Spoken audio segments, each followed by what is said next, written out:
You know, I've seen people act like that in pictures. What do they call them? Zombies or something? Zombie. What's a zombie? Just what is a zombie? Well, a zombie, there's, Mr. Bill is... The living dead. They are the living dead. Get into zombies. It's an army of zombies. No armies could stand. Because a zombie has no will of his own. What is wrong? What is wrong?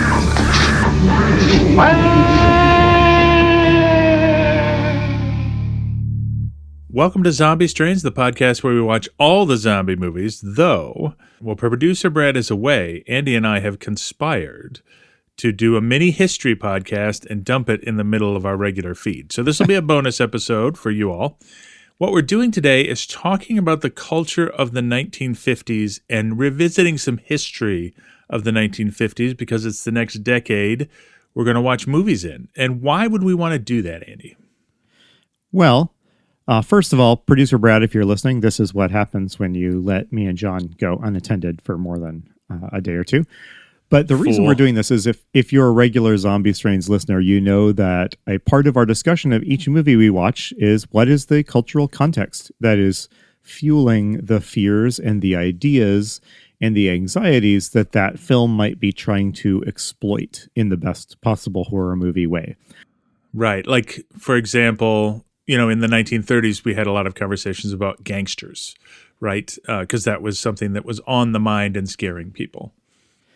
Yes, exactly. So we're still going to have that conversation with each of the movies we watch as we venture into the 50s. But the 1950s is just such a rich vein of fears and anxieties that John and I thought it might be worth having sort of a meta discussion here at the outset to talk through what was going on in the 1950s, especially what was going on that might interest the creator of a horror film or a zombie film. And how do we think that might be manifested in the movies we watch? So I hope we're going to talk through some themes of the 1950s that John and I have nailed down, but I want us to end kind of talking about, so me and John, what are the questions you and I are going to have for each of these movies in the 50s that we watch? Yeah, how is everything we're about to talk about, how do we think it's going to influence our next season of movies? And then hopefully if this goes well, we'll do one for the 1960s and the 1970s as well. But let's not get too far ahead. So, yes. We've sort of got some general themes here, but why don't you start, Andy? What's like one big thing that America in particular is experiencing in the 1950s? Sure. So just to give you a sense for how I approach this question. So the 1950s, a lot of stuff is happening that you might call positive. And what you find if you look at these positive big developments and examples of progress that are happening in the 50s is that there is usually some kind of an accompanying dark side to whatever that progress is. So the first big theme that I flagged, John, and I want to hear more about what you think about this, is that so in the 1950s, Americans are more affluent than they have ever been in the history of America. And by Americans, I mean everyday Americans, particularly what we would call the middle class. On the flip side of that, Americans are plagued by existential angst. Yes, and it's interesting because a lot of this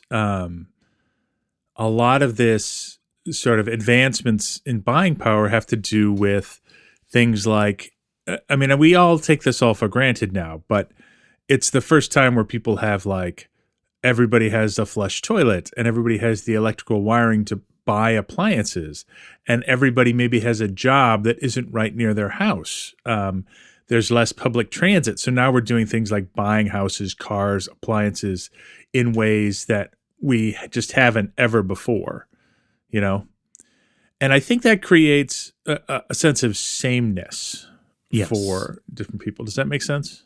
Yeah, absolutely. This is the era of conformity and the awareness of conformity, right? I suppose that humans have always been nervous that they are conforming or part of conforming, but this is the era where when you looked around you might have really been struck with terror. So this is the era of Levittown, which was sort of the model for the very familiar sight of sort of the modern suburban housing development, where you have a Right. big plot of land with a bunch of rapidly constructed homes, all built according to this exact same template. They were built with a sort of industrial efficiency that was unheard of prior to the 1950s. So you have sort of mass housing, but it all looks alike. You have everybody with a lot of money to spend, and you have a real sense of like keeping up with the Joneses, right? You have this, I've got to get the new model of car this year. Everyone's got a new refrigerator. Everyone's got a TV. So there is this, I'm sure it's not the first time that humans expressed an alarm at sort of a consumer culture that has taken over. But man, it would have been taken to a whole new level in the 50s. Do you have any thoughts about that, John?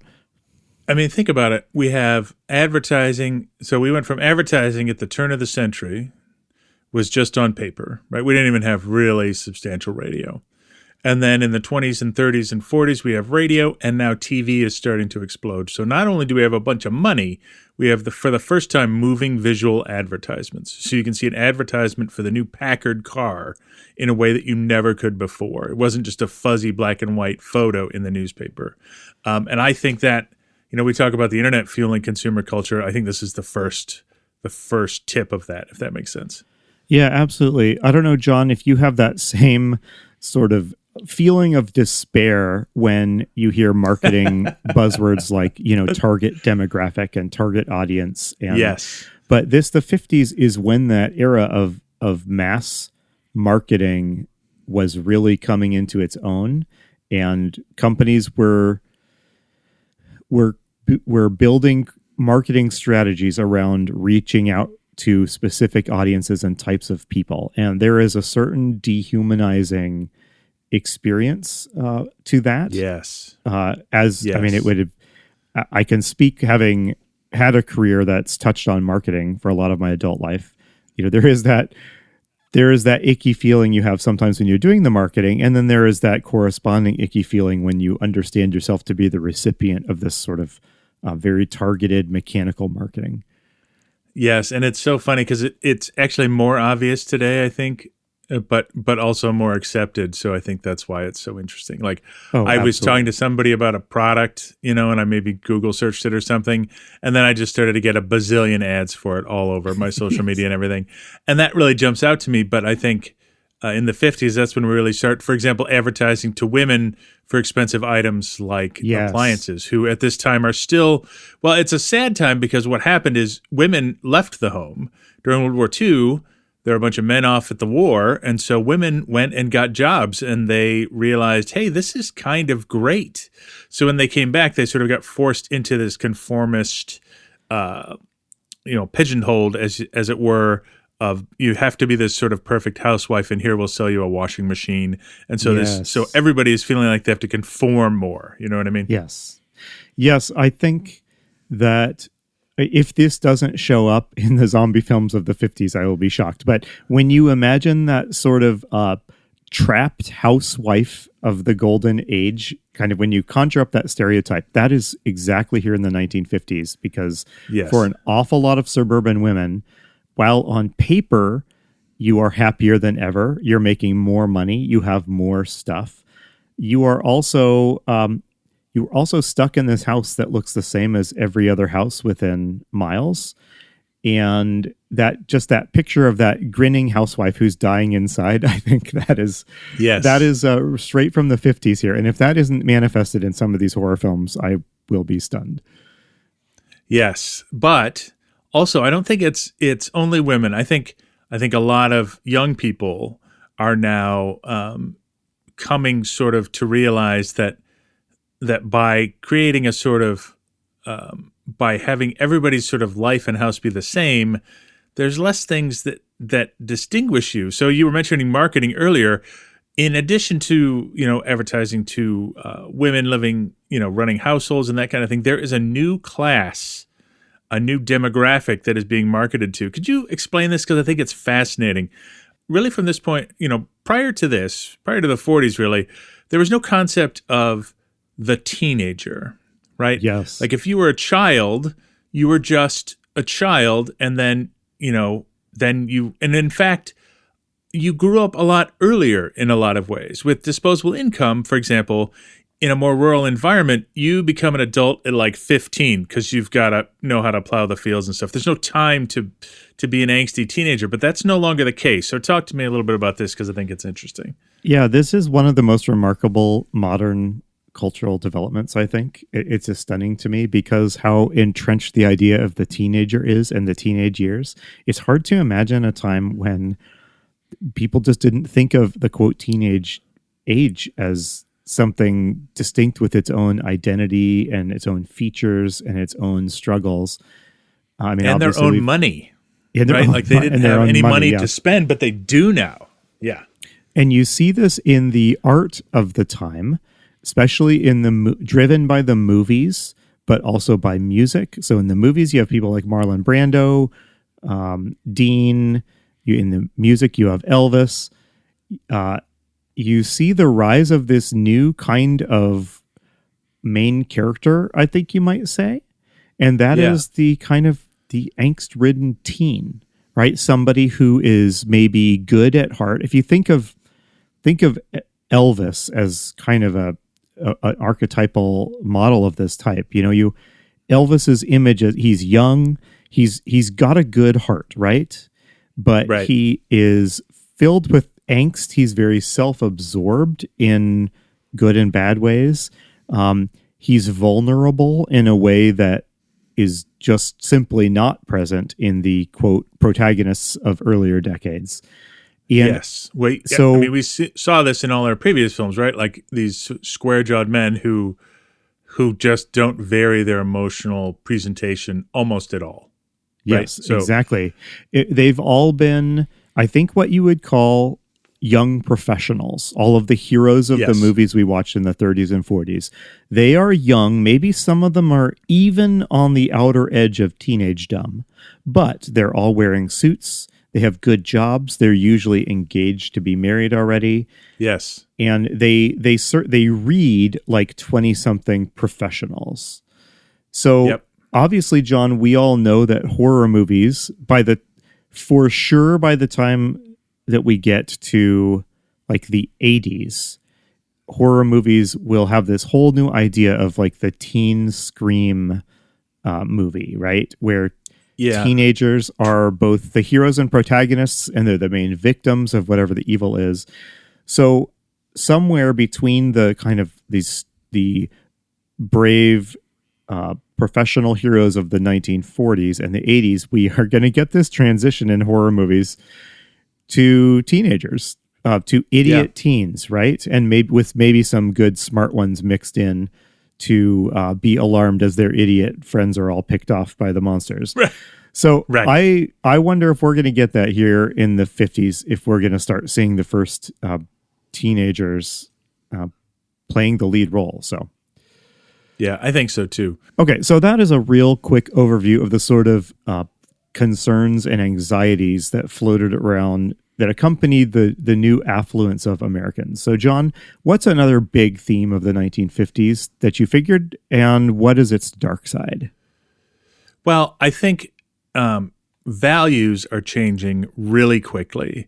And so there is a certain freedom that didn't exist before. So when we talk about the concept of the teenager, a lifestyle that is more, I don't know, maybe exciting. So now you can go listen to this loud rock and roll music and dance and kind of lose yourself and get really energized. There's this huge sexual element to all of the culture that's seeping in, whether it be, movies not so much, though that I think will start, but TV starts to push the boundaries. Yes. We have developments like the birth control pill, right? Yes. That's new now. Kinsey does his famous sex research, which is revealing about how Americans really talk about this stuff and how much we sort of suppress it. And with all of this comes the idea that there is a it comes with this idea that there's a face that we show, right, which is the nice smiling young man with the tie who comes to pick up your daughter, and then a dark side to that same person who may not be as trustworthy or may be sinister, and sort of has these hidden desires that they're not communicating. And I think that there's this, as things get more sexualized, people become more afraid of it, and then we get this sort of push and pull of attention there. Like it didn't really exist, just to take you back a little, right? When we were doing the early 30 movies, there were all these like psychological terms which were kind of scary, because what we're getting is psychology and sociology as disciplines gaining respectability, and now they have some respectability, and now they're shedding light on human behavior that people find very uncomfortable. Am I making any sense? Oh, you're making total sense. Yeah, this is simultaneously a stereotype we kind of all understand about the 1950s, but it's really hard for us in this age of our entertainment just puts everything out there in shocking ways. It feels like it's difficult to kind of imagine what it would be like to be in a time where all of this stuff happens, right? But you simply don't talk about it or acknowledge it through the media and the entertainment that you enjoy. And that just creates like what an incredible fault line for artists, and especially horror artists, to exploit, right? That incredible, the widening gap between what's going on in your life and everybody else's life and what you're comfortable talking about or exposing to the world. And if you read about the reactions to Elvis Presley's music, I encourage you to go and find a book or a good article about how Elvis was received, because it honestly is unhinged how people reacted to Elvis. Absolutely. I mean, you imagine Elvis is up there waggling his hips around, and he's singing music that was associated with black musicians up until he came along, and people lost their minds about it. Yes. Yeah. And I think one thing I think that's super important about that is that, again, it's this huge dichotomy around how we present ourselves and what maybe is going on around or underneath that presentation. So just to give another example, civil rights now becomes, since FDR in the 30s, politicians have been pushing for civil rights, particularly in the South. But it's really come to a head in the 50s, and you can't ignore it anymore. Martin Luther King gets started really in the late 50s. All of these movements get started in the late 50s. And I think that is another example of the South, where you have a white population who's going, hey, everything's fine. We like the way the world is. But underneath that, there's a horrible culture of abuse and torment and cruelty that everyone is kind of trying to paper over, Yes. And I think that's a huge thing too. Yeah, it was so important for people pushing for segregation and racist policy. They had successfully argued for a very long time that everything was fine. Everything that don't listen to the bad stories. Trust us, the system is working just great. Everyone likes it. Black and white Americans like it. And by the time the 50s is coming around, there are just too many voices, and there's now too many television cameras on what's really happening, that it just kind of becomes impossible to maintain that image of like, hey, it's fine, except for a few bad apples here and there. It's going great, right? Yeah, absolutely. But there's one huge thing, and I want to spend a little time on this because I think it's super important. Sort of hiding over all of this and exploiting that idea that everybody sort of has a secret life is Joe McCarthy and the Red Scare. And so let's take a couple minutes to talk about this, because if you don't know, Joe McCarthy was a United States Senator from 1946 until he died in 1957. He's most famous, and it's generally called McCarthyism, and I think that's really appropriate. So he's most famous for holding these very public, very aggressive, bullying Senate hearings where he would force people to confess the sins of their youth and identify other people who had sinned in this way. For history buffs out there, there's also something called the House Un-American Activities Committee, which wasn't run by Joe McCarthy. Simply, they were totally in league. They were doing the same thing, but the point I just want to make is McCarthy's a senator, so he's not running something in the House. There are other people who run the House, but that can all sort of be grouped together under McCarthyism. Yes. Yeah, and it created this. McCarthy's such a fascinating character because he was not taken seriously by a lot of people who knew him and knew what he was and understood what he was doing. But he had this enormous influence on the general populace, and he created this world in which it was perfectly reasonable to look at that suit-wearing, bright young guy next door that seems like an all-American boy, and suddenly you were wondering what dark secret he hid behind that exterior. Was he a communist, right? Has he been working all these years, has he been sympathizing with the enemies of freedom and Christianity in America? Yeah. And I have a couple of quotes here about McCarthy that I pulled out because I did a little research here, and that these are all from contemporary journalists talking about what he did. So what he would do is he would call you into his subcommittee and as a senator to talk about some nominal topic. But as soon as you got there, all he would talk about is, did you know this person? Did you attend a Communist Party meeting? Because think about it for a second. In the year 1900, there are two types of governments in the world, right? There's monarchies and there's democracies. And that's pretty much it. By 1950, there are half the population is now communist. And the way a lot of that communist sort of population came to be was through overthrow of regimes that we liked. Now, was China a really nice, open, democratic country before Mao? No, it was not. But the idea is that communists can infiltrate and take over anywhere and turn even an ally like China into a scary place where everybody's the same and they believe evil things. You know what I mean? And John, the way you put it, it brings to mind, I mean, there was a contagion element to the evil ideas that would corrupt you, right? And not to get too on the nose because we are a zombie podcast, but it wasn't enough to say, I never believed this. I was not a member of the Communist Party. I just went to a couple of meetings. Yes. Right, yeah. And they don't even have to be sinister Communist Party meetings. They could have been, you went to a festival or a conference or a church gathering where somebody gave a speech supporting, quote, un-American ideas. And suddenly people, people imagined that might have spread to you, right? Yeah. And yes, exactly. So nominally, if you read, I actually read his book called The Fight for America, which is just bonkers. Oh. Yeah, he, not all of it. I couldn't read the whole thing, but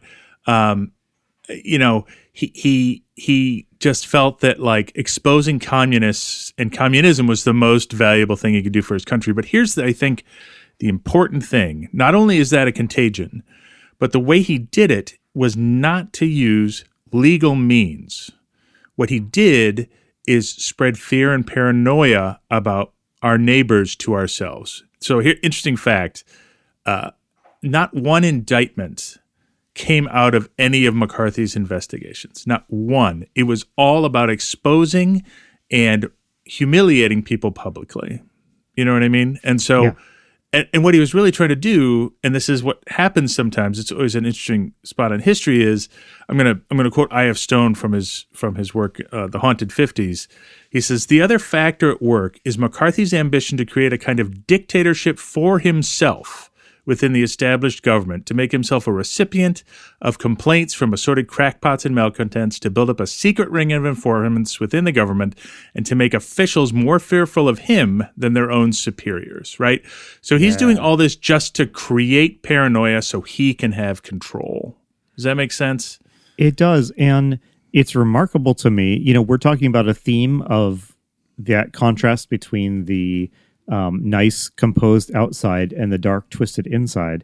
Is there a better Yeah. example than McCarthy himself as an individual, right? He's the No. loudest voice presenting himself as a champion of democracy and freedom and the American way.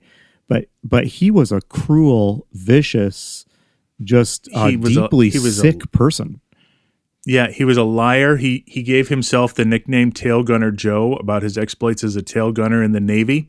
He was not a tail gunner in the Navy. He was an intelligence operative. Like he was awful. And the thing is, that's what got him, right? He would for years, he just bullied and humiliated people on the Senate floor. And what they eventually nailed him for, he went after the Army. And everybody got so mad. What they nailed him for is a lack of decorum and betraying the dignity of the Senate. And that's how he got censured, is the word. So in any case, yeah, it was bizarre. Yeah, not to get too topical here, but it's fascinating to me. Like, he seems like the sort of person that American culture was at the time, and maybe still is, just has a very, very hard time defending itself against. Like, he is, like you say, it's kind of like Al Capone, getting taken down on some legal technicalities or something in a way.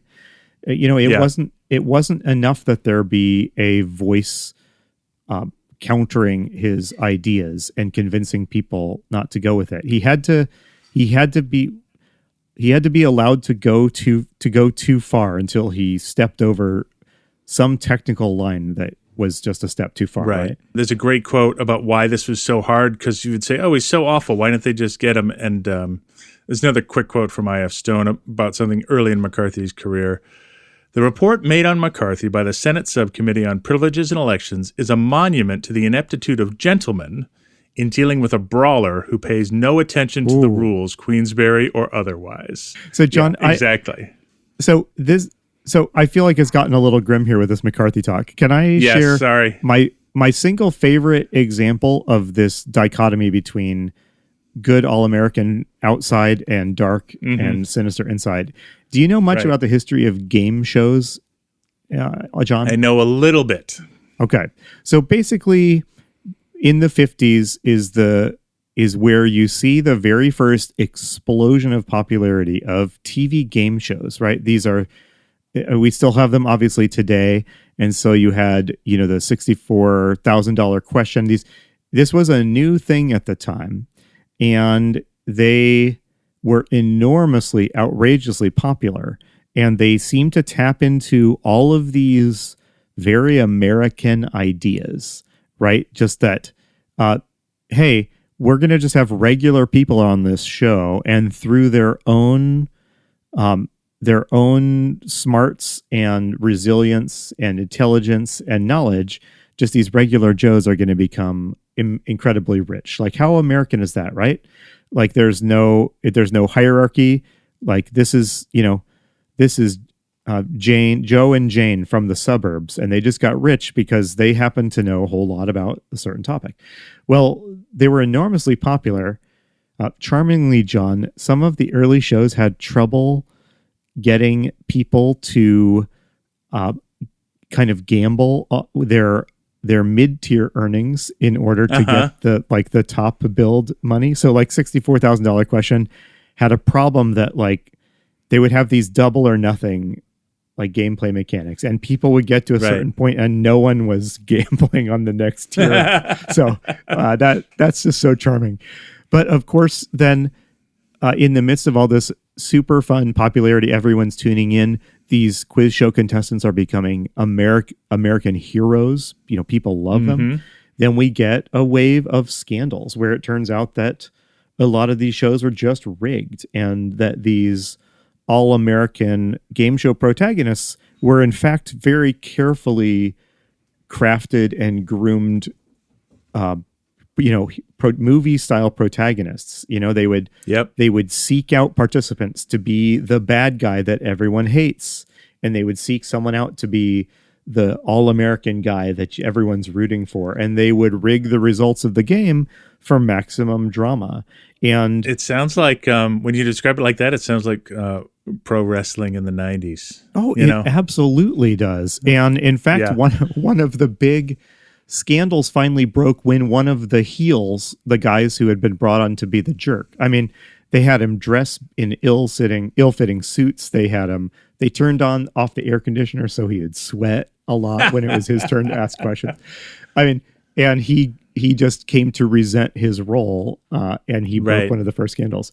But to me, that just symbolizes a lot of the themes that we've been talking about. That like it's great, it's all American, it's squeaky clean. Oh, actually, it's a facade, it's a fake, right? Yeah. So, yeah. All right, sorry. So obviously, we've just exposed one of the things I love about the 50s. I apologize for the that's okay. Just game show monologue.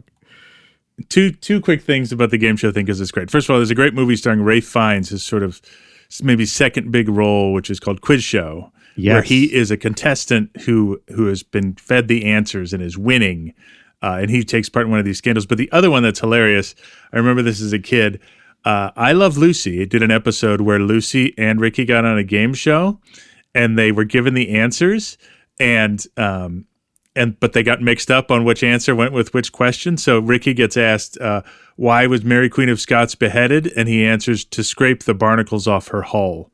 So I just, if you can find that I Love Lucy episode, it was hilarious. So yeah. You know, I Love Lucy slots perfectly into this theme though, too, like of changing values. So like, I Love Lucy. Lucille Ball had to fight hard to be pregnant on her own show. Yes. And it was a huge deal that she was shown to be pregnant. They had planned to just simply hide her body from the neck down. And there was a panel of religious leaders that had to approve every script, and you couldn't say the word pregnant.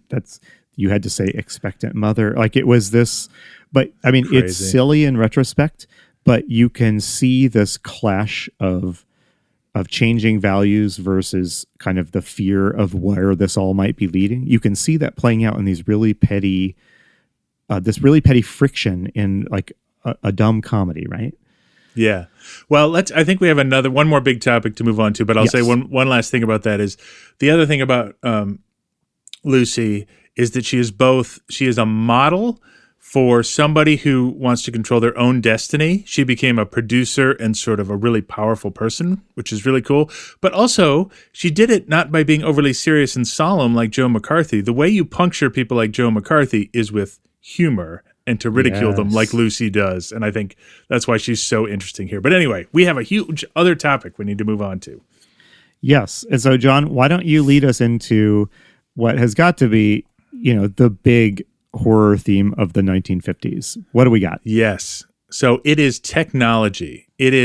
Technology is moving very fast right now. So I think as people in this era, we can appreciate it, right? There is so much new technology that people are getting right now. The television becomes popular. Everybody has a car. There are rockets now. There weren't rockets until 1945. Now you can fly across the ocean in an airplane.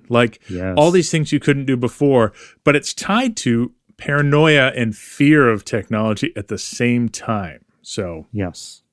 It's hard to imagine today. I mean, we obviously have fast-moving technology today, right? Can you remember life before the iPhone or the life before the YouTube or social media?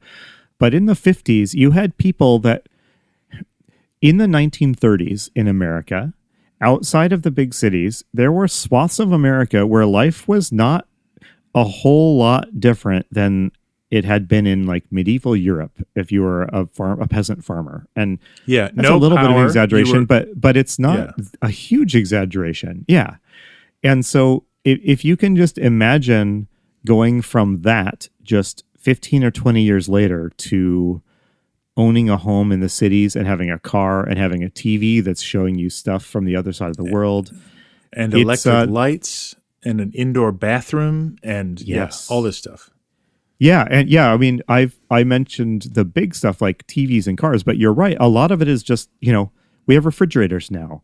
You have a bathroom now. You have electricity. Yeah. You can stay up past 7:30 at night now. It must have been just extreme whiplash. Yeah, it's crazy. But with that comes, and we talked a little bit about this with McCarthy.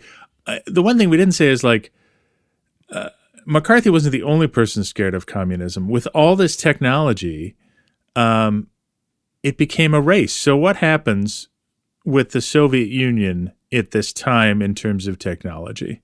What is the fear that gets sort of awoken there?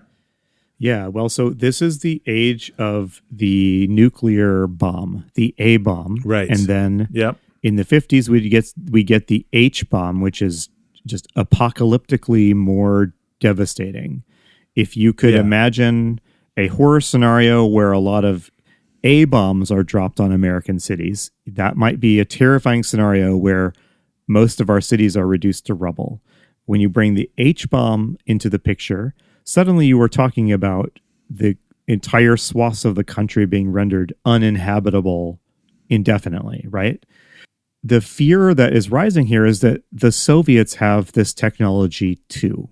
The confidence that Americans had right at the end of World War II that they were going to stay in control of the world's nuclear arsenal was gone by the 1950s because the Soviets, way faster than we had expected, had developed their own stuff. And so, I mean, we all know this. This was the arms race of the Cold War, where there was this paralyzing fear that the Soviets might nuke us at any minute, basically. So how do you stop the Soviets from nuking us? Well, you have a nuclear arsenal that is even more threatening than the Soviets.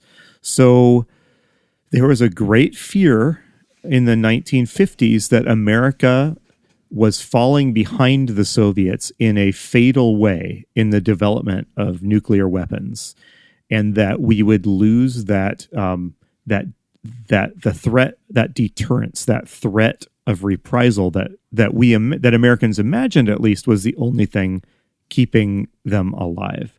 In retrospect, we know that this was wildly exaggerated, and that the US... but in the 50s, it wasn't. Like in the 50s, the Soviet Union made huge strides in technology, including rocketry, which is the other part of the atom bomb that makes it so terrifying. An atom bomb dropped on you is scary. Somebody shooting an atom bomb at you from across the world is terrifying because you wouldn't even see it coming. You know what I mean? Yeah, and the Soviets beat the U.S. to getting a satellite up into orbit, and it was honestly, I think it was a life-changing experience for a lot of Americans to realize that they were living in a world where the Soviets were flying stuff right over the American heartland, and we could do nothing about it. Right. I have one more quote about I.F. Stone about how scary all of this is. He says, and his fear is about our leaders. He says, atomic war means national suicide. The ultimate delusion of the atomic era is the notion that national suicide is a feasible means of defense.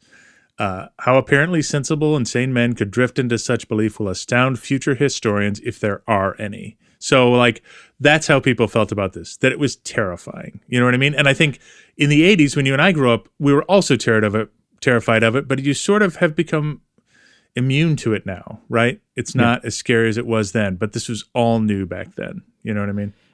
And one of the themes of this Cold War fear was one of the scary things about it was that it was a fear that all of the participants sort of had a vested interest in reinforcing. So this is a little, I'm not articulating this well, but there was rarely much political capital to be gained from calling for calmness and coolness and for everyone to chill out and maybe step back from the edge of panic. That was rarely a good move politically. It was almost always safe to say that to adopt a sort of hawkish tone about what the Soviets were able to do compared to what we were able to do. That was always the politically safer move to make. And so you had politicians, including very beloved politicians like John F. Kennedy, actively participating in this, even if later in life they might adopt more, I guess, more reasonable or laid back ideas about it. So it was everywhere across political parties. yeah, I don't think that. I mean, yeah, talk about a gold mine for horror movie writers, right? Right, and we had generals, General MacArthur, who was openly at Senate hearings saying, "I would like some atom bombs to go fight in the Korean War with because I think they'll give me a tactical advantage." It was just that's terrifying. And I sort of, in reading about this period of history, I have more appreciation for a lot of politicians because there were so many people like in the military. Who are leftovers from World War II, who are like this, we need to exploit this technology now while we have the advantage. And I'm so glad that a lot of the politicians at the time didn't listen to that. You know what I mean? So, yeah. I read a lot of stuff about the Cold War with my teenager, and if you ask my teenager who their favorite 20th century American personality would be, I think they would say Curtis LeMay. Do you know Curtis LeMay is a monster. He's this crazy, completely unhinged nuclear bomb hawk. Do yourself a favor and read up on his final act in American politics was to be who was the racist candidate for president. It was not McGovern. Was it McGovern? No, it was I was just reading about that. George Wallace. To be his vice president on his ticket. So just a wild. If you want to look at the sort of extreme personality that was produced by and helped to produce this era of American politics, he is a great one to read about. He is apparently a George C. Scott in the film Dr. Strangelove, How I Learned to Stop Worrying and Love the Bomb. He's crazy. His Buck Turgidson is his name, and apparently he is an impression of Curtis LeMay. So yes. So the last thing I wanted to say about this whole changing technology theme, John, is that Americans are watching this all play out on their TVs, and it means if you are the average, if you're a typical American throughout American history, there's always been crises to be stressed about, right? There's always something bad going on in the world or bad things going on in the US that you're worried about, scary trends that make you uncomfortable. That has not changed. But what has changed is now, in a way you never could before, you can follow all of these scary topics, not 24/7, but pretty close to 24/7 through your TV. It's not it is being filtered to a much lower extent than it used to be through, a professional print media apparatus. Like you are watching Estes Kefauver grill the mob in congressional hearings. You are watching McCarthy terrorize young Americans in hearings. You are watching, presidents give nerve-wracking addresses about the nuclear crisis. It must have felt like you couldn't get away from the stress creating bad news, like you maybe could have been in the old days by simply not turning on your radio once a week, right? Yeah, and I think we all feel that a lot right now, and I think this is the beginning of it. I think is the point you're making, is that it was new in 1950. Yeah. Yep. All right, Andy, what does this all mean? Like, let's get this back to zombie movies. How do we think this is going to impact zombie movies? So, like what are the big things? Why don't we take turns? Like what's a big theme or trope you expect to see in these 50s movies? Okay. Yeah. Thanks for grounding us, John, before we just kept drifting off into that. It's okay, Brad. We pulled it back. Yeah. Yes. So to me, what all of these mean are they are adding a new set of questions I am going to be bringing to every zombie movie we watch in the 1950s. And just to start us off here is a question I will be asking, or a thing I will be watching for. And the big one for me is paranoia and conformity. Are those two things going to be major themes? They have not been themes pretty much at all in the zombie films of the 30s and 40s. But I think that the zombie genre is really well suited for the themes of paranoia and conformity.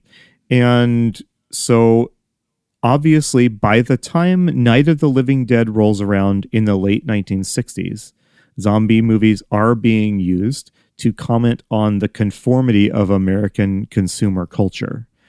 Right. We are not, as of the 1940s, which we just finished, there is no sign of that being the case in the zombie genre. So sometime between the 40s and then, and I think it's going to start here, we're going to see zombie films where you're going to get, I think we're going to see zombie films that are all about this. Like the zombie is not a sad victim. It's not a scary monster in makeup.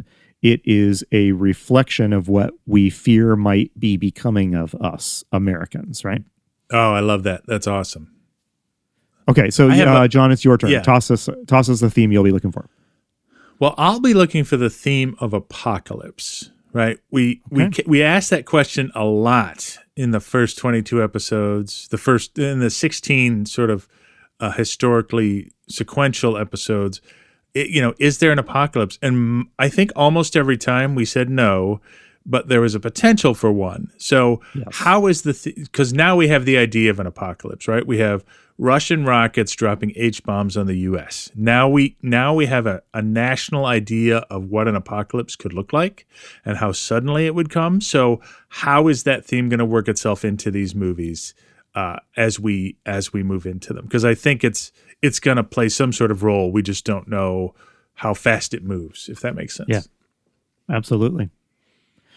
All right, I got another one. What I'll be looking for, I don't think I need to belabor it too much because we already discussed it, but I'll be just watching to see if our movie heroes change, right? Are our heroes going to get younger? Are they going to get less professional? Are they going to move from the respectable guy engaged to a nice gal to a single attractive angsty teenager or set of teens? Obviously by the time the 70s and 80s rolls around, this will be a thing everywhere. Does it start here in the 50s? I look forward to finding out. And I want to add that I will be interested to see if we see more diversity in our heroes. And I mean diversity in pretty much every sense of that word. Racial diversity, economic diversity, gender diversity. The 50s is a lot of very important but difficult conversations are still starting in the 50s. So I don't know if that will be evident in the films we watch, but I'll certainly be watching for it. Yeah, absolutely.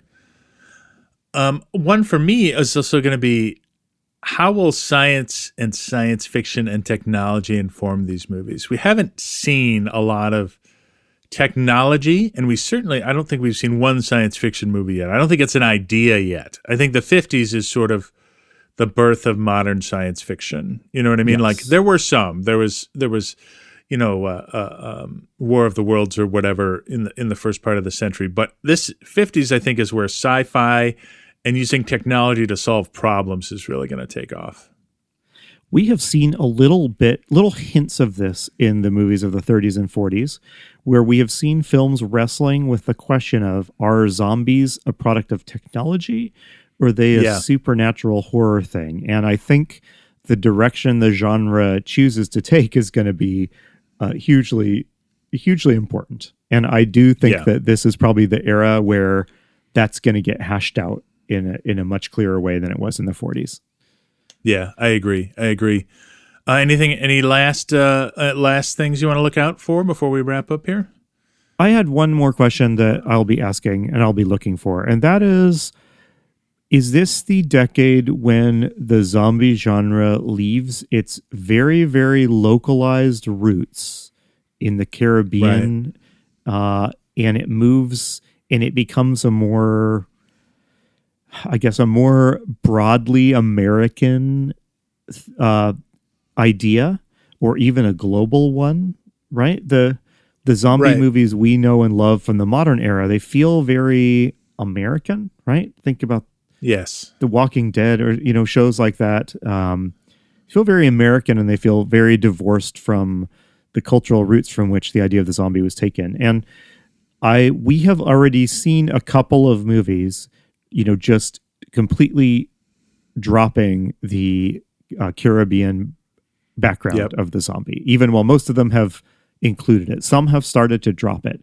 And what is that going to look like? Is that just going to get dropped? Are we going to be able to trace kind of the move that the zombie genre makes out of Haiti and Jamaica into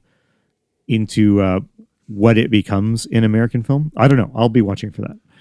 Yeah, I'll be curious about that too. I think that's interesting. Will it just sort of forget its roots and just say, okay, we all know what a zombie movie is. We all know what a zombie is. Now we can set one anywhere. We don't have to fill in this mystical backstory. We can just have a zombie. Yeah. Will we be left to rely on brave, bold films like, what was that? Like Ritual from to occasionally remind us about the roots of the zombie genre? That's a little Easter egg for longtime listeners. So, yes, absolutely. All right, Andy. Well, I think we've beat the 50s to just about death here. We're super excited to be watching the zombie movies in the 50s, and we will see you next episode. You've been listening to Zombie Strains. We'll be back next episode to talk about another zombie movie. If you enjoyed our podcast, please take a moment to rate us in your podcast app of choice. Tell a friend. Follow us on Instagram at Zombie Strains. All of this helps like-minded people find the show. See you next time.